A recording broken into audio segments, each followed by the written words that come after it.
লেখাপড়াটা একদম শেষ হয়ে গেছে। শিক্ষা ব্যবস্থা, শিক্ষা এটা আপনার একদম শেষ, ওটার মধ্যে কিছু অবশিষ্ট আছে আমার কাছে মনে হয় না। আপনি প্রাইমারি স্কুল থেকে শুরু করেন একেবারে ইউনিভার্সিটি, সব জায়গায় দেখবেন যে এত নিচে চলে গেছে, তার মান এটা ঠিক বলে বোঝানো যাবে না। নতুন প্রজন্মের নতুন নেতা সৈয়দ আবদুল্লাহ, তিনি ফ্যাক্ট চেক সাংবাদিক ও সোশ্যাল অ্যাক্টিভিস্ট। আমি তাকে চিনতাম না। আমি একটা টক শোতে দেখলাম যে একজন তরুণ খুব সুন্দর কথা বলছেন, অত্যন্ত যুক্তি দিয়ে, অত্যন্ত সাবলীল ভাষায় তিনি কথা বলছেন। সেদিন আমি তার নাম জেনেছি, আজকে তাকে আমি প্রত্যক্ষ দেখলাম। আমি খুব খুশি হয়েছি যে আমাদের একজন তরুণ, তিনি সম্ভবত এই বৈষম্যবিরোধী ছাত্র আন্দোলনের সঙ্গে জড়িত সমন্বয়ক, তিনি অত্যন্ত চমৎকার করে আপনার অনেকগুলো বিষয় তুলে ধরেছেন। তবে প্রধান যে বিষয়টা তিনি বলেছেন যে এখন বয়ানের রাজনীতি, ন্যারেটিভের রাজনীতি, এটা বিষয়ে আমার একটা ব্যক্তিগত আপনার ধারণা বা একটা কথা আছে। বয়ান বা ন্যারেটিভ এই কথাগুলো আমরা বুঝি, এটা আমাদের সাধারণ মানুষ কিন্তু এখনো বোঝে না। আমি যতদূর আমার কাছে মনে হয়, ন্যারেটিভ আমরা ছাত্র জীবনের ন্যারেশন করেছি, সেখান থেকে ন্যারেটিভ ধরে নেওয়া যায়, আর আপনার বয়ান মানে বক্তব্য ধরে নেওয়া যায়।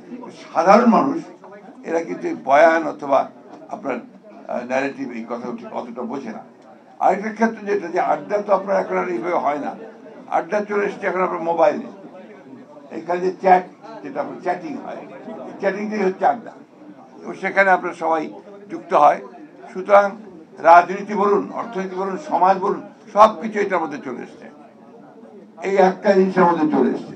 সুতরাং যে মামুন ভাই যে কথা বললেন যে প্রযুক্তির পরিবর্তনের ফলে সবকিছু বদলে যাচ্ছে, এই জিনিসটা আমরা অনেকেই যারা বয়োবৃদ্ধ আছি, বয়স্ক আছি, আমরা ঠিক বুঝতে পারি না, যার ফলে আমাদের এই চিন্তা ভাবনাগুলো, বয়স্কদের চিন্তা ভাবনা, তরুণদের চিন্তা ভাবনার সঙ্গে অনেক ফারাক থেকে যায়।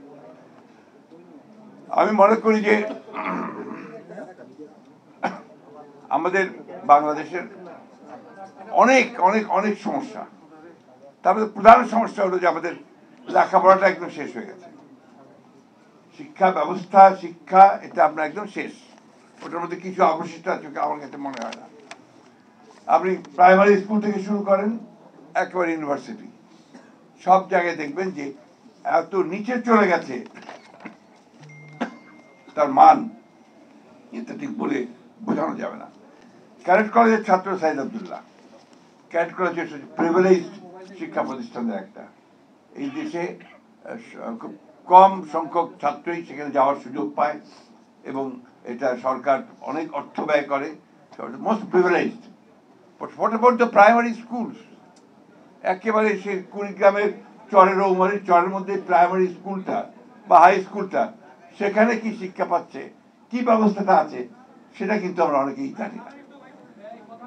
অসংখ্য স্কুল তৈরি হয়েছে আপনার বিভিন্ন এমপিও ভুক্তি করে, এবং কলেজ তৈরি হয়েছে উইথ অনার্স এন্ড মাস্টার্স, যেখানে আপনার কোন শিক্ষক নেই, সেখানেও আপনার অনার্স করে বসে আছে। দিনাজপুর গভর্নমেন্ট কলেজে যাওয়ার কিছুদিন আগে আমার সুযোগ হয়েছিল। আমার চাকরি জীবনের শুরুতে আমি দিনাজপুর গভর্নমেন্ট কলেজে কাজ করেছিলাম। সেখানে একটা ডিপার্টমেন্ট আছে, অ্যাকাউন্টেন্সি ডিপার্টমেন্ট, যার মাত্র একজন শিক্ষক, অনার্স আছে, মাস্টার্স আছে, অনলি ওয়ান টিচার।